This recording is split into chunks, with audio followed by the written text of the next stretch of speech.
Hello friends, toxic నిజంగా ఈ teaser చూశాక ఇది నిజంగానే పెద్ద టాక్సిక్ మూవీలా అనిపిస్తుంది. ఒక హీరోని ఈ రేంజ్లో కూడా ఇంట్రడ్యూస్ చేయొచ్చా అనిపించింది ఈ టీజర్ చూశాక. అసలు ఆ ఏంటి, ఆ బాంబ్ బ్లాస్టింగ్ ఏంటి, అసలు డైరెక్టర్కి ఆ థాట్ ఎలా వచ్చింది చూస్తుంటే ఇదొక హాలీవుడ్ మూవీలా ఉంది తప్ప ఇండియన్ మూవీకి సంబంధించిన మూవీలా అయితే అనిపించడం లేదు. చాలామంది ఈ టీజర్ చూశాక నిజంగానే లేడీ డైరెక్టర్ అయినా ఈ సినిమాకి డైరెక్ట్ చేస్తుంది అన్నట్టుగా ఆలోచనలో పడ్డారు. కానీ గీతు మోహన్ దాస్ ఓ రేంజ్లో ఈ టీజర్ని రిలీజ్ చేయడము అండ్ వైలెన్స్ ఎక్కడ తగ్గదు అన్నట్టుగా ఈ టీజర్లను చూపించడము జరిగిపోయింది.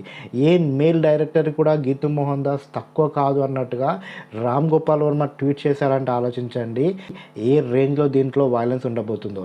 అండ్ చాలామంది ఈ టీజర్ చూశాక గీతు మోహన్ దాస్ని ట్రోల్ చేస్తున్నారు. ఇంతలా చూపించడం అవసరమా, ఒక సినిమా సంబంధించింది ఇంత వైలెన్స్ ఇంత ఇంటిమేట్ సీన్ చూపించడం అవసరమా అన్నట్టుగా మాట్లాడుతున్నారు. కానీ ప్రస్తుతము క్రియేటివిటీ వరల్డ్లో వైలెన్స్ అండ్ ఇలాంటి సీన్స్కే ఎక్కువ యూత్ అనేవాళ్ళు అట్రాక్ట్ అవుతున్నారు. ఎక్కువ కలెక్షన్లు కూడా ఇలాంటి మూవీస్కే వస్తున్నాయి. అనిమల్ మూవీతో సందీప్ వంగ కోట్లు కొల్లగొట్టారు. అందులో కూడా సేమ్ ఇలాగే ఉంటుంది, వైలెన్స్ రేంజ్లో ఉంటుంది. ఆ రకంగానే వైలెన్స్ని చూపించడానికి డైరెక్టర్లు ముందుకు వస్తున్నారు అన్నట్టుగా అర్థమవుతుంది. కానీ లేడీ డైరెక్టర్ నుంచి మాత్రం ఇలాంటి వైలెన్స్ ఎవరు ఎక్స్పెక్ట్ చేసి ఉండరు. ఈసారి యష్కి సంబంధించిన ఫ్యామిలీ ఆడియన్స్ అండ్ చిల్డ్రన్స్ మాత్రం డిసప్పాయింట్ అయ్యేలా ఉన్నారు.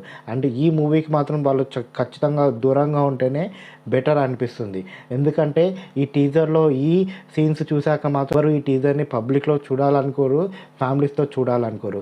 ఆ రేంజ్లో వెళ్ళిపోయింది. అండ్ రిలీజ్ అయిన 24 గంటల్లోనే 200 మిలియన్ వ్యూస్కు ఈ టీజర్ వెళ్ళిపోయిందంటే ఆలోచించండి ఏ రేంజ్లో దీనికి అప్రిషియేషన్ వస్తుందో. అండ్ కేజీఎఫ్లో ఉన్న గెటప్ లాగానే యష్ గెటప్ ఉంది, కానీ సంథింగ్ డిఫరెంట్గా కొంచెం న్యూ లుక్గా కనిపిస్తున్నాడు యష్. కేజీఎఫ్లో మాత్రం వైలెన్స్ ఉన్నా కూడా మదర్ సెంటిమెంట్ తోటి ఆ సినిమా మొత్తం నడిచింది. ఒక అమ్మకి ఇచ్చిన మాటతో హీరో మోటివేట్ అవుతుంటాడు ఆ సినిమా మొత్తం. మనకు కూడా చాలా వరకు కేజీఎఫ్ అనగానే మదర్ సెంటిమెంటే గుర్తుకొస్తుంది. ఈ మదర్ సెంటిమెంట్ తోటే కేజీఎఫ్ మొత్తం నడిచింది. కానీ ఈ టాక్సిక్ మూవీలో దేని చుట్టూ డైరెక్టర్ మూవీ నడపబోతున్నారు అన్నది చాలా సస్పెన్స్గా ఉంది. వైలెన్స్లో గీతు మోహన్ దాస్ మరో మార్క్ అందుకోబోతుందా అన్నది చూడాలి ఫ్రెండ్స్. ఈ టాక్సిక్ టీజరే ఈ రేంజ్లో రికార్డులు క్రియేట్ చేసిందంటే రేపు ట్రైలర్ రిలీజ్ అయ్యాక, మూవీ రిలీజ్ అయ్యాక నిజంగా మన ఊహకే అందనంత రేంజ్కి వెళ్ళిపోయేలా ఉంది. చూడాలి ఫ్రెండ్స్, ముందు ముందు ఎలా ఉండబోతుందో ఈ సినిమాకి సంబంధించిన అప్డేట్స్. అండ్ మీరు నిజంగా ఈ టీజర్ పూర్తిగా అండ్ మీరు ఈ టీజర్ చూసారా?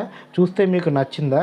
నచ్చితే ఖచ్చితంగా వీడియోకి లైక్ చేయండి ఫ్రెండ్స్. ఛానల్కి మీరు కొత్తగా వస్తే ప్లీజ్ మా ఛానల్ సబ్స్క్రైబ్ చేసుకోండి. మాకు మీ సపోర్ట్ ఇస్తూనే ఉండండి. Thank you friends.